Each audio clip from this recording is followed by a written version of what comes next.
দারুণ দগ্ধ এক জ্যৈষ্ঠের দুপুর যখন বিকেল সন্ধ্যের সাথে মিশে গেল, ঠিক তখনই স্ট্রিট ফুড খাবার ক্রেভিং হলো। বাড়ি থেকে বেরিয়ে পড়লাম হাতে ক্যামেরা নিয়ে। আসল উদ্দেশ্য তো নিজে খাবার খাওয়া এবং আমার এক্সপিরিয়েন্স আপনাদের সাথে শেয়ার করা।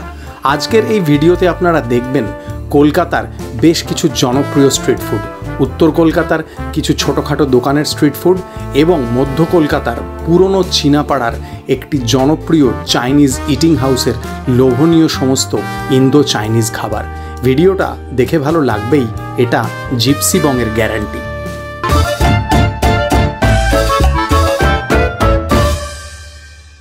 দিনের বেলায় অসহনীয় গরম মশাই, মানে জ্যৈষ্ঠ মাসের প্রখর রোদ্দুর, তার সাথে প্যাচপ্যাচে ঘেমো গুমোট অস্বস্তিকর গরম একেবারে মাথা খারাপ করে দিচ্ছে। সত্যি বলছি, বিকেলবেলায় বেরিয়েছি যথারীতি এদিক ওদিক যাবো।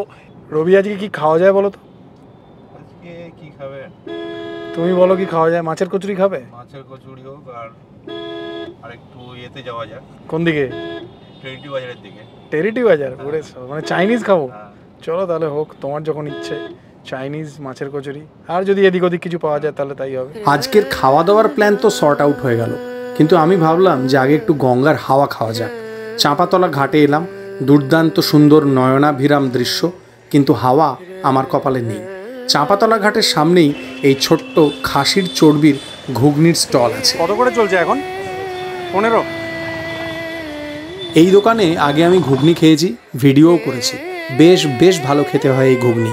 আজকে শুধুমাত্র আপনাদেরকে এই ঘুগনি পরিবেশনের দৃশ্যটুকু দেখাবো। বাগবাজার বাটা থেকে আপনি বাগবাজার স্ট্রিটে ঢুকছেন, শতাব্দী প্রাচীন কালিকা মিষ্টান্ন ভাণ্ডার, তার পাশেই হচ্ছে ছোট্ট এই স্টল মনি রেস্টুরেন্ট। এই দোকানের মাছের কচুরির বেশ জনপ্রিয়তা আছে। কচুরির সাথে এমন একটা তরকারি পরিবেশন করা হয়, আর এইটা হচ্ছে মাছের কচুরির পুর। মনিদা একা হাতেই সমস্ত কাজকর্ম করেন। ছোট্ট এই স্টলে সন্ধেবেলার জনপ্রিয় সমস্ত স্ন্যাক্স আইটেম পাওয়া যায়। একবার মেনুটায় চোখ বুলিয়ে নিন, আর তারপরে দেখুন এখানে কি সুন্দর দক্ষ হাতে মনিদা কবিরাজি রেডি করছেন। এই সব কিছু দেখছিলাম, আর আমার গরম গরম কচুরিও রেডি হয়ে গেল। গরম গরম মাছের কচুরি 12 টাকা প্রতি পিস, এরকম বেশ খাস্তা টাইপের। ভেতরে না পোনা মাছের পুর আছে, মানে রুই কাতলা জাতীয় মাছ মশলা দিয়ে এরকম। এই যে ভেতরে এইরকম পুর আছে। বছর দেড়েক আগে মনি রেস্টুরেন্টের কচুরি খেয়েছিলাম আমি। বাগবাজারে তো মাছের কচুরি দারুণ জনপ্রিয়, এবং যে গোটা তিনেক জায়গায় বাগবাজারে মাছের কচুরি পাওয়া যায় তার মধ্যে এই ছোট্ট স্টলটা মনি রেস্টুরেন্ট, সেটাও বেশ জনপ্রিয়। আজকে ট্রাই করা যাক। বেশ লাগছে খেতে। কচুরির পুরটা, মানে যে মশলা মাখা পুরটা, তার স্বাদ আছে। আলুর তরকারিটা সাধারণ স্বাদের। এই আলুর তরকারিটাই এখানে মোগলাইয়ের তরকারি হিসেবেও দেওয়া হয়। 12 টাকায় সস্তায় পুষ্টিকর টাইপের মাছের কচুরি, এটা খেতে বেশ সুন্দর। ভেতরের যে পুরটা, স্বাদটা তারই। আলুর তরকারিটা একদম সাধারণ, মানে যেরকম ঘরোয়া আলুর তরকারি হয়ে থাকে সেই রকম। তবে কচুরিটা কিন্তু দাম অনুযায়ী বেশ সুস্বাদু।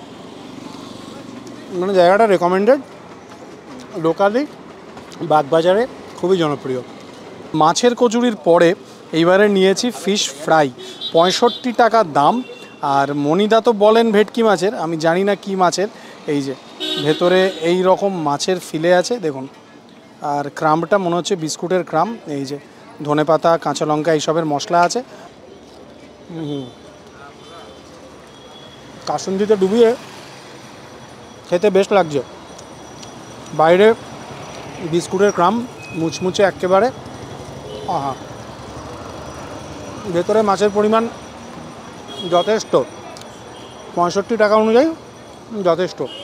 হয়তো ভোলা জাতীয় মাছ, কিন্তু স্বাদ আছে, অতিরিক্ত গরম। 65 টাকা অনুযায়ী এই যে ফিশ ফ্রাইটা, সেটা কিন্তু খেতে সত্যিই বেশ ভালো। মানে অ্যাকর্ডিং টু দ্য প্রাইস, যে মশলা দিয়ে মাখিয়েছিল তার বেশ স্বাদ আছে, বেশ সুন্দর।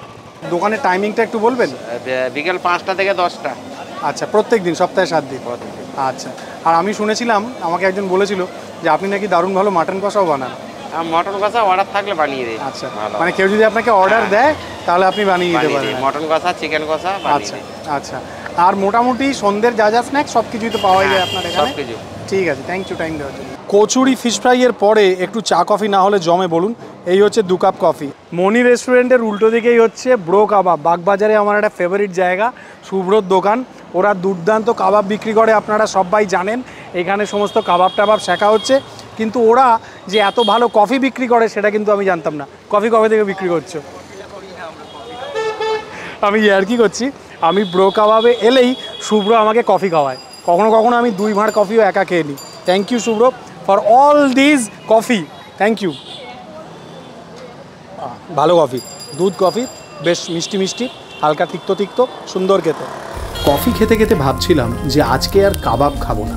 ব্রো কাবাবের লোভনীয় এই কাবাবগুলো সেঁকার দৃশ্য ক্যামেরাবন্দি করছিলাম, কিন্তু শুভ্র রিকোয়েস্ট করলো যে ওদের নতুন তৈরি হওয়া লাহোরি কাবাব খেয়ে দেখতেই হবে।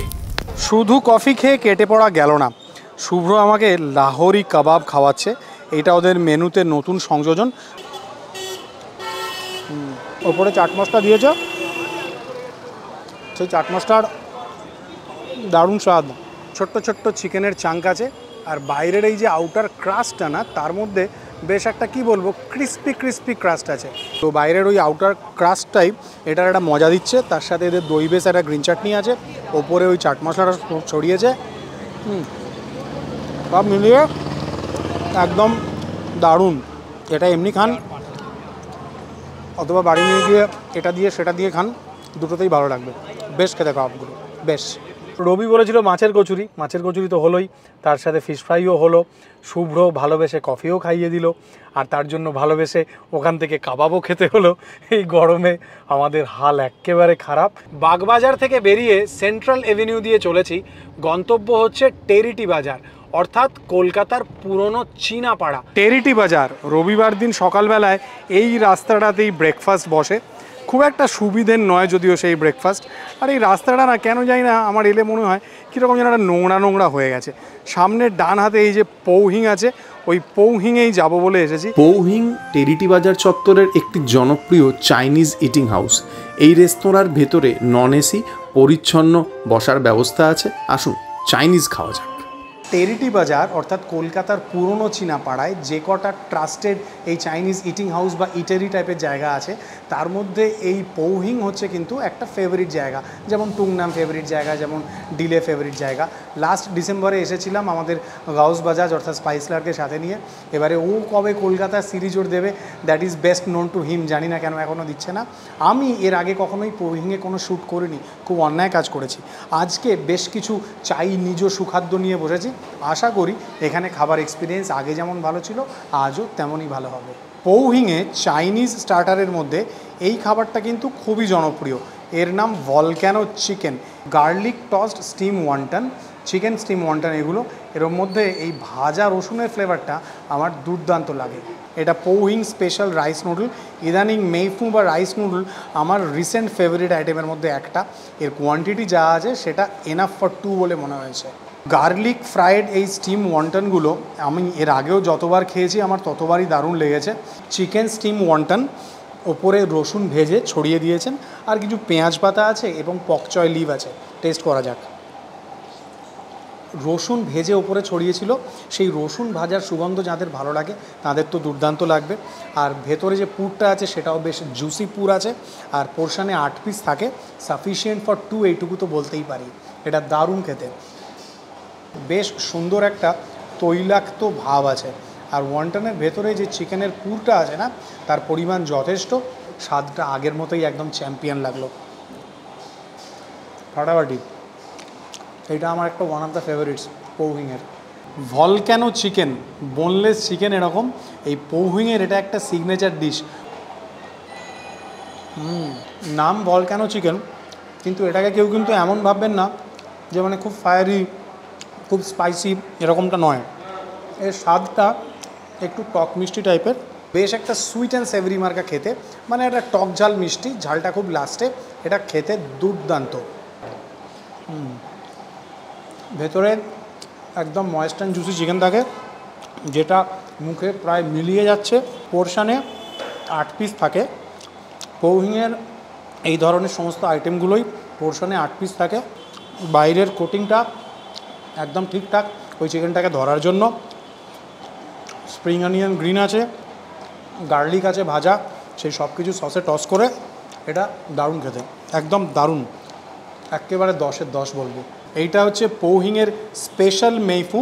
প্রচুর পরিমাণে ওপরে ছোট ছোট শ্রিম্প আছে, দেখুন ফ্রায়েড শ্রিম্প, এছাড়াও চিকেন আছে, এগ আছে, বেশ ভালো পরিমাণ পোকচয় এবং পেঁয়াজ পাতা আছে, স্প্রিং অনিয়ন গ্রিন, এবং পোর্শানে যা কোয়ান্টিটি আছে দ্যাট ইজ হিউজ, সেটা একদমই দুজনের জন্য যথেষ্ট। আমি সাইড ডিশ কিছু নিইনি, এই মেফুটা শুধুই খাবো।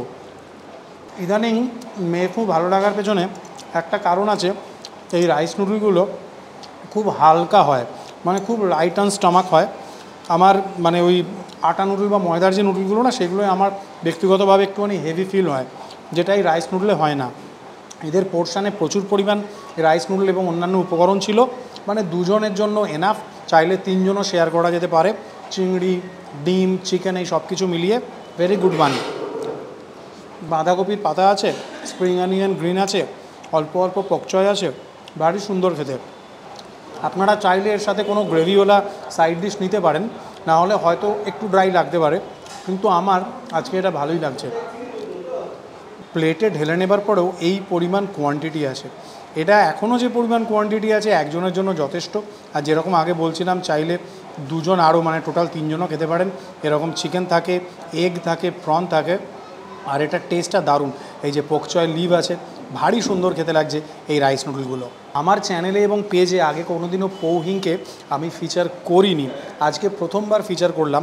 আর প্রত্যেকবারের মতোই আগে খাওয়ার এক্সপিরিয়েন্স আমার যেমন ছিল, আজকের এক্সপিরিয়েন্সও দারুণ। এই অতিরিক্ত গরমে এই জায়গাটা নন এসি, তার জন্য গরম হতে পারে, কিন্তু এদের এই ইন্দো চাইনিজ খাবারের যা স্বাদ, সেইটা এই গরমে বসে খেতেও দারুণ লাগবে। Very good one. আমার তো আজকে এখানে এক্সপিরিয়েন্স দারুণ ছিল। যারা আজকের ভিডিওটা দেখলেন তাদেরকে অনেক ধন্যবাদ। আশা করি ভিডিওটা ভালো লেগেছে। ভালো লাগলে please do it the like button, like করে যাবেন, খারাপ লাগলে ডিসলাইক করে যাবেন। যারা এখনও চ্যানেল সাবস্ক্রাইব করেনি তাদেরকে পৌহিংয়ের চাইনিজ ও খাবারের দিব্যি সাবস্ক্রাইব করুন। টাটা, আমি বাড়ি যাই, রাস্তাঘাটে বেশ জানেদের জট আছে, বাড়ি পৌঁছাই। ভালো থাকবেন সবাই, হ্যাভ এ গ্রেট উইকেন্ড।